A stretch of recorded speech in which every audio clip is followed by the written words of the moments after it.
pour l'instant, on va retrouver Henri-Jean Servat, parce qu'il y a exactement 300 ans, le tsar Pierre le Grand était en visite en France, et plus spécialement à Versailles. Alors c'est jour très marquant, puisqu'il a jeté les bases de relations diplomatiques entre la France et la Russie. Alors moi, ce que je vous dis, c'est bien, mais ce que va vous dire Henri-Jean Servat, c'est encore mieux.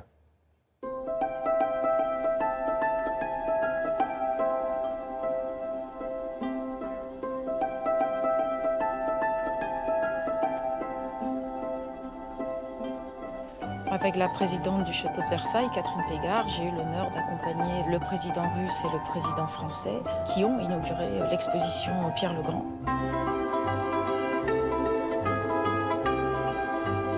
Pierre le Grand est un tsar animé d'une curiosité universelle. C'est quelqu'un qui veut tout voir, tout savoir et tout comprendre. Pierre le Grand est animé d'un grand dessein, celui de réformer son pays. Il veut à la fois l'occidentaliser et l'européaniser. Pour ce faire, il va chercher des modèles en Occident. Il effectue donc un premier voyage à la fin du XVIIe siècle. Ce voyage va le mener en Allemagne, en Hollande, en Angleterre, à nouveau en Hollande. Et à ce moment, il veut se rendre à la cour de Versailles. Cependant, Louis XIV ne souhaite pas le recevoir, probablement parce qu'il ne souhaite pas le reconnaître comme son égal.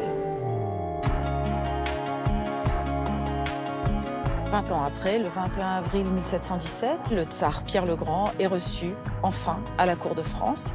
Il est accueilli par le régent, mais c'est bien sûr le roi Louis XV, qui n'a alors que 7 ans, qui va également le recevoir. Animé d'une curiosité universelle, le tsar va se rendre dans un certain nombre de lieux éminents du Paris de l'époque. Il va notamment aller à la Manufacture des Gobelins, à l'Académie royale de peinture et de sculpture, à l'Académie des sciences, de façon à trouver dans ces institutions des modèles pour créer des institutions à Saint-Pétersbourg. Mais il veut également visiter les résidences royales, c'est pourquoi il arrive ici, au château de Versailles. Il va séjourner à plusieurs reprises au Grand Trianon, il ira également à Marly, juste à côté de Versailles.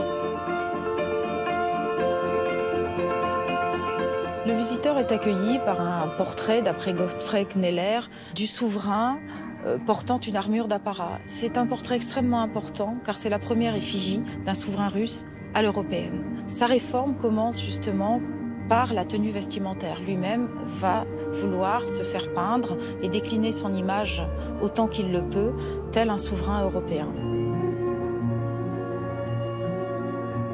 Pierre le Grand est passionné de médecine et de pharmaceutique. Il est passionné d'optique, il est passionné d'instruments de mesure. Il va se rendre chez des marchands de l'époque de façon à acheter ces instruments également chez eux pour les donner à ses propres ingénieurs. L'armure du tsar montre Pierre le Grand sculptant la Nouvelle-Russie. Et effectivement, Pierre le Grand a été l'artisan de cette Nouvelle-Russie, le voyage en France contribuant justement à cette réforme de son pays.